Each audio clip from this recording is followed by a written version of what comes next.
Welcome dear student. आजचं आपलं potato cultivation यामधील तिसरं लेक्चर आहे. पोटॅटो याला किंग ऑफ व्हेजिटेबल असं सुद्धा म्हटलेलं आहे. आणि जर आपण कन्झम्पशनच्या बाबतीमध्ये विचार केला तर पॅडी, व्हीट, मेज याच्यानंतर जे फूड आहे किंवा जे क्रॉप आहे की ज्याचं कन्झम्पशन जास्त प्रमाणात केलं जाते ते आहे पोटॅटो. 4th नंबरला पोटॅटो आहे. King of vegetable, poor man foods किंवा पुअर मॅन क्रॉप, नंतर कंप्लीट फूड असं म्हटलेलं आहे. तर आजच्या लेक्चरमध्ये आपण सीड ट्रीटमेंट्स हा नवीन मुद्दा पाहणार आहोत. मागच्या लेक्चरमध्ये सेकंड लेक्चरला आपण कोणकोणते पॉईंट्स कव्हर केलेले आहेत ते एकदा रिवाईज करूया. इकॉलॉजी आपण पाहिलेला होता. यामध्ये सॉईल, क्लायमेट, त्यानंतर land preparation, planting methods, planting time, set किंवा सीड सिलेक्शन, सीड रेट, त्याच्यामध्ये होल ट्यूबर्स आणि कट ट्यूबर्स ह्याचा वेगवेगळा सीड रेट आपण पाहिलेला आहे आणि स्पेसिंग हे पॉईंट्स आपण अभ्यासलेले आहेत. आज आपण सीड ट्रीटमेंट किंवा सेट ट्रीटमेंट, ट्यूबर ट्रीटमेंट असं याला म्हणता येईल. तर एकूण 3 ट्रीटमेंट्स आपण पोटॅटोला देणार आहे फॉर अ डिफरंट पर्पज. त्यात पहिली जी ट्रीटमेंट आहे ती आहे 1% thiourea treatment. This treatment is given to break the dormancy of the tubers. This treatment is given to break the dormancy of the tubers. आता डॉर्मन्सीचा अर्थ काय? Dormancy is also called as a resting period. Resting period म्हणजे काय? तर यामध्ये पोटॅटोला जर आपण त्या रेस्टिंग पिरियडमध्ये त्याची लागवड जर केली, सोईंग केलं, तर त्यापासून आपल्याला कुठलंही प्लॅन्ट किंवा बर्ड स्प्राउटेड होत नाही. आणि तो जो कालावधी असतो तो जवळपास 2.5 ते 3 महिन्याचा रेस्टिंग पिरियड किंवा डॉर्मन्सी पिरियड असतो. आणि हाच रेस्टिंग पिरियड किंवा डॉर्मन्सी पिरियड आपल्याला ब्रेक करायचा आहे. मग त्यासाठी आपण थायोयुरिया याची ट्रीटमेंट देत असतो. सेकंड पॉईंट्स बघा. The tubers are dipped in 1% thiourea solution for 1 hour before planting. म्हणजे प्लॅन्टेशन करायच्या आधी, त्याची लागवड करण्याच्या आधी आपल्याला त्याची डॉर्मन्सी ब्रेक करायची आहे. म्हणून आपण हे जे ट्यूबर्स आहे, पोटॅटो आहेत, हे आपल्याला 1% थायोयुरिया सोल्युशनमध्ये 1 तासासाठी डीप करायचे आहे आणि 1 तासानंतर त्याचे सोईंग करायची आहे किंवा त्याचं प्लॅन्टेशन आपल्याला करायचं आहे. तर पहिली ट्रीटमेंट आपल्या लक्षात आली असेल. एवढंच लक्षात ठेवायचं to break the dormancy of the tubers. Second जी ट्रीटमेंट आहे ती आहे light treatment. The tubers are spread in a thin layer in cool place and expose to diffuse light. तर यामध्ये दिलेलं आहे बघा. Tubers are spread in thin layer in cool place and expose to diffuse light. आता diffuse light याचा अर्थ काय? तर ज्या ठिकाणी आपण ही ट्रीटमेंट देतो त्या थंड ठिकाणी आपण ते जे पोटॅटो आहेत किंवा बटाटे आहेत ते एकसारखे त्याचा एक पातळ थर त्याच्यामध्ये स्प्रेड करायचे आहेत आणि जो काही मेन लाईट आहे तर याला डिफ्यूज करून, कारण जो लाईट आहे त्याचा सारख्या प्रमाणात scatter all over the crop, म्हणजे एकसारख्या प्रमाणामध्ये आपल्याला हे जे हा जो लाईट आहे हा ट्यूबर्सवरती तो पूर्णपणे तो एरिया कवर झाला पाहिजे. तर अशा प्रकारे आपण ही लाईट ट्रीटमेंट देतो आहे. This treatment is given for sprouting of tubers, better germination and early maturity. तर ही ट्रीटमेंट बेसिकली कुठल्या ऑब्जेक्टसाठी आपण देतो, कुठल्या पर्पजसाठी देतो तो महत्त्वाचा आहे. तर स्प्राउटिंग ऑफ द ट्यूबर्स, त्याचं स्प्राउटिंग होणं गरजेचं आहे. जे त्याचे डोळे आहेत त्याच्यावरती तर ते स्प्राउट झाले पाहिजे. जसं आपण घरात आपले बटाटे ठेवतो तर काही पावसाळ्याच्या सीझनमध्ये पहा तर तुम्ही त्या ज्या ठिकाणी जे एखाद्या भांड्यात ठेवले असतील तर त्या ठिकाणी हळूहळू एक आठवड्याभराने ते हळूहळू स्प्राऊट व्हायला सुरुवात होते. Then better germination and early maturity. तर ही जी लाईट ट्रीटमेंट आपण पूर्ण पिकांवरती किंवा पूर्ण त्या क्रॉपवरती देतो, त्या बटाट्यावरती देतो डिफ्यूज लाईटमार्फत, तर ती कशासाठी? तर sprouting of tubers, better germination and early maturity. आता ह्या स्लाईडमध्ये 2 ट्रीटमेंट आपण दिलेलं आहे. युरियाची ट्रीटमेंट असेल तर break the dormancy of tubers, and light treatment असेल तर sprouting of tubers, better germination and early maturity. Then third treatment is fungicide treatment. This treatment is usually given to cut tubers to avoid the decaying by soil microorganism after sowing. आता ही जी treatment आहे फंगीसाईडची treatment, तर ही आपण कशासाठी देतो? तर जे काही cut tubers आहेत, तर हे कट ट्यूबर्स ज्यावेळेस आपण सोईंग करतो तर जमिनीमध्ये असणारे काही जे ऑर्गॅनिझम्स आहे, मायक्रो ऑर्गॅनिझम्स आहे, जीवाणू आहेत, तर त्या जीवाणूमुळे ते जे ट्यूबर्स आहे किंवा ते जे कट झालेले बटाटे आहेत तर ते कुजू शकतात. कुजण्याची प्रक्रिया त्या ठिकाणी होऊ शकते. त्यामुळे आपण फंगीसाईडची ट्रीटमेंट ह्या ट्यूबर्सला देणं गरजेचं आहे. तर ती कशी द्यायची पहा, दुसऱ्या मुद्द्यामध्ये आहे. Cut tubers are dipped in 0.2% Bavistin और Dithane Z78 solution for 5 to 10 minutes. हे कट केलेले ट्यूबर्स आहे हे आपल्याला 0.2% किंवा 2%, 0.2% बाविस्टीन किंवा डायथेन Z78 अंडरलाईन त्या सोल्युशनमध्ये आपल्याला 5 ते 10 मिनिटे तसे डीप करून ठेवायचे आहेत. तर अशा प्रकारे आपण फंगीसाईड ट्रीटमेंट देतो. म्हणजे आपण एकूण 3 ट्यूबर्स ट्रीटमेंट किंवा सीट ट्रीटमेंट पाहिलेले आहेत. पहिली आहे थायोयुरिया, सेकंड लाईट ट्रीटमेंट आणि तिसरी आहे fungicide treatment. Then after care और inter cultivation of potato field. What is mean by inter cultivation? The operations which are carried out in standing crop is called as a inter cultivation. त्याला मराठीमध्ये आपण म्हणतो आंतरमशागत, म्हणजेच inter cultivation. ज्यावेळेस लागवड आपण करतो तर त्या पोटॅटो किंवा बटाट्याची लागवड झाल्यानंतर त्या फील्डमध्ये आपल्याला काही आंतरमशागतीची कामे करावी लागतात. त्यालाच आपण आफ्टर केअर असं म्हटलेलं आहे.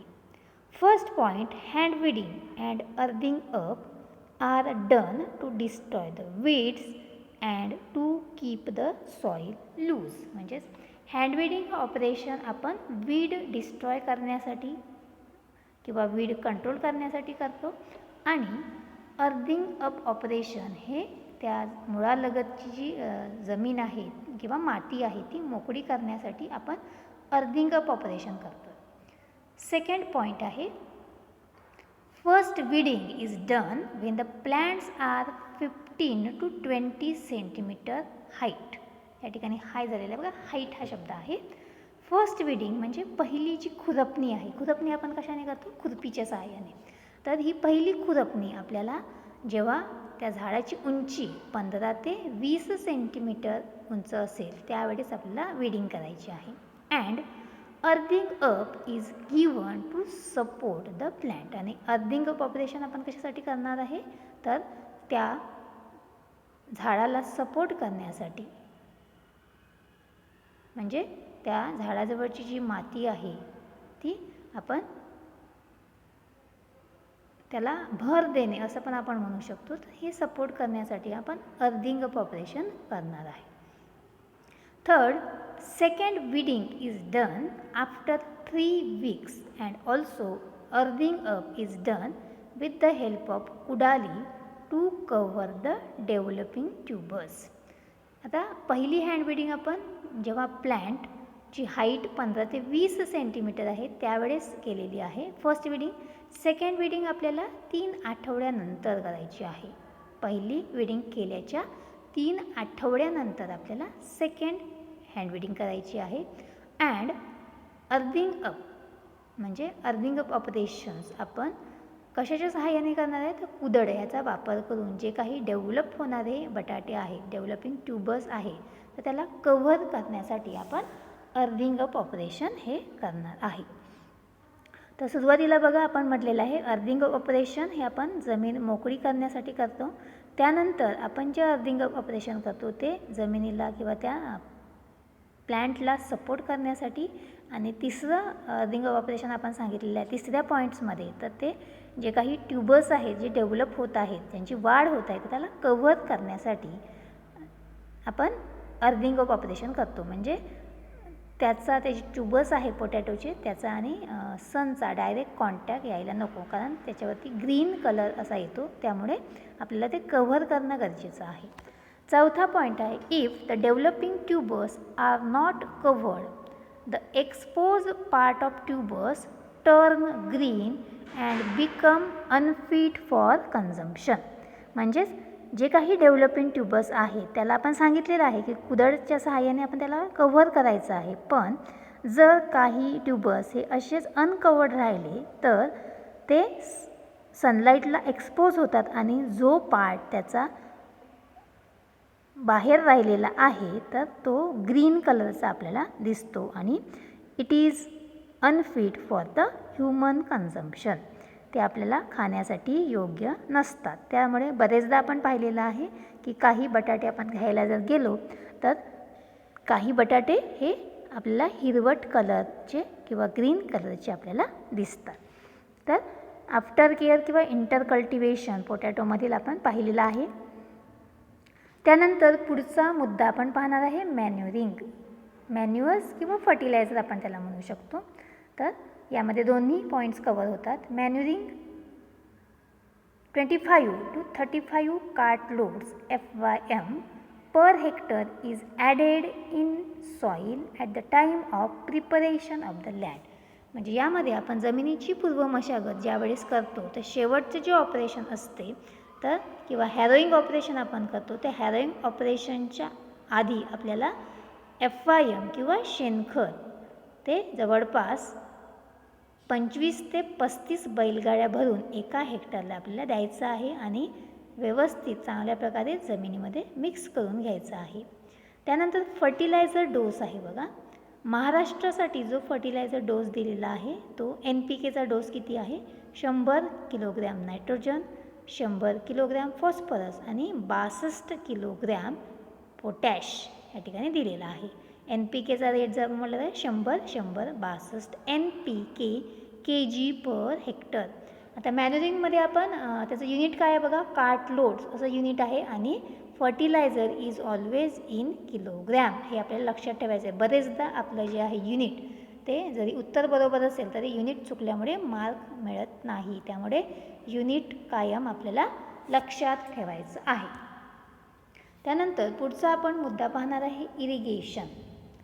Potato is grown as a rainfed crop. Potato कसं क्रॉप आहे, रेनफेड क्रॉप आहे. आपण सुरुवातीला पण त्याच्यामध्ये बघितलेलं आहे कूल सीझन क्रॉप आहे, रेनफेड क्रॉप आहे पोटॅटो. पण समजा आपण जर रब्बी सीझनमध्ये जर त्याला ग्रो केलं तर त्याच्यासाठी इरिगेशन किंवा त्याला पाणी देण्याची गरज भासणार आहे. सेकंड मुद्दा दिलेला आहे बघा. For rabi crop first irrigation is given immediately after the planting.